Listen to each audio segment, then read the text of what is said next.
Proceeding to all. 3 రోజుల క్రితం మా నల్గొండ ఏసీబీ రేంజ్ ఆఫీస్కు ఒక అతను వచ్చి కంప్లైంట్ ఇచ్చాడు. అందులో ఏముందంటే అతను ఈ కోదాడ సబ్ డివిజన్కి సంబంధించి ఊళ్ళో ఉంటాడు. అతను గత 20 years నుంచి ఈ సబ్ డివిజన్కు సంబంధించిన అంటే ఉపయోగంలో లేని చెట్లను కర్రను పబ్లిక్ దగ్గర కాంట్రాక్ట్ బేస్ మీద తీసుకొని కొనికి అవి కట్ చేసి ఫారెస్ట్ డిపార్ట్మెంట్ దగ్గర నుంచి చాలాను కట్టి ఆ పర్మిషన్ తీసుకొని అది వేరే దగ్గరికి ట్రాన్స్పోర్ట్ చేస్తూ ఆ బిజినెస్ చేస్తూ ఉంటాడు.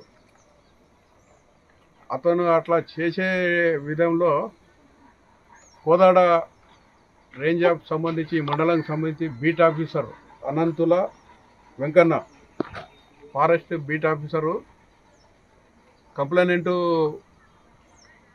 లీజుకు తీసుకున్న తోట దగ్గర పోయి మీరు ఇల్లీగల్గా చెట్లు నరుకుతున్నారు పర్మిషన్ లేకుండా అని వాళ్ళను అడిగిన తర్వాత అతను మేము చాలాను కట్టి చేసుకుంటాము, ఈ అన్ని చెట్లకు ఎన్ని డబ్బులు అవుతాయని అడిగిన తర్వాత దాదాపు ఒక 120 చెట్లు అంటే ఉపయోగంలో లేని దానికి వీళ్ళు లెక్కబెట్టి ఒక్కొక్క చెట్టుకు 500 చొప్పున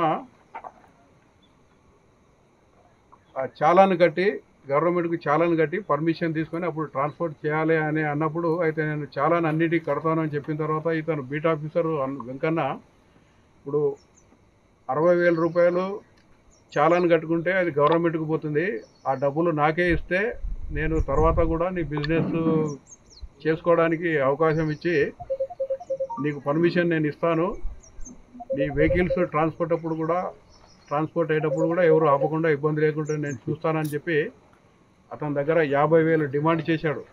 తర్వాత కంప్లైంట్ సెవరల్ రిక్వెస్ట్ చేసిన తర్వాత 20,000కు ఒప్పందం కుదుర్చుకున్నాడు. ఈరోజు మధ్యాహ్నం కోదాడ అవుట్స్కర్ట్స్లో కంప్లైంట్ అక్కడ వెయిట్ చేస్తూ ఉంటే వెంకన్న బీట్ ఆఫీసరు ఆయన దగ్గరికి వెళ్ళి 20,000 డబ్బులు తీసుకుని యాక్సెప్ట్ చేసి తీసుకున్నాడు. రెడ్ హ్యాండెడ్గా మేము అతన్ని పట్టుకున్న తర్వాత 20,000 ఆయన దగ్గర నుంచి రికవరీ చేశాము.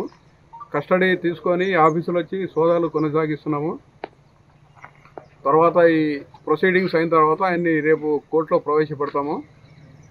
మీ ద్వారా ప్రజలకు చెప్పేది ఏంటంటే ఎవరైనా గవర్నమెంట్ అఫీషియల్స్ వాళ్ళు చేయాల్సిన లీగల్ పని చేయకుండా ప్రజల దగ్గర డబ్బులు డిమాండ్ చేసి లంచం డిమాండ్ చేస్తే ఏసీబీ టోల్ ఫ్రీ నెంబర్ ఉంటుంది 1064, ఐ రిపీట్ 1064. ఆ నెంబర్కు కాల్ చేయండి, వాళ్ళ వివరాలు గోప్యంగా ఉంచుతారు.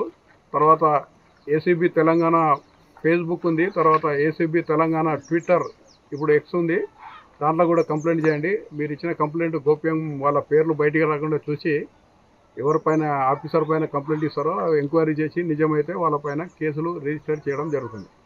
ఓకే.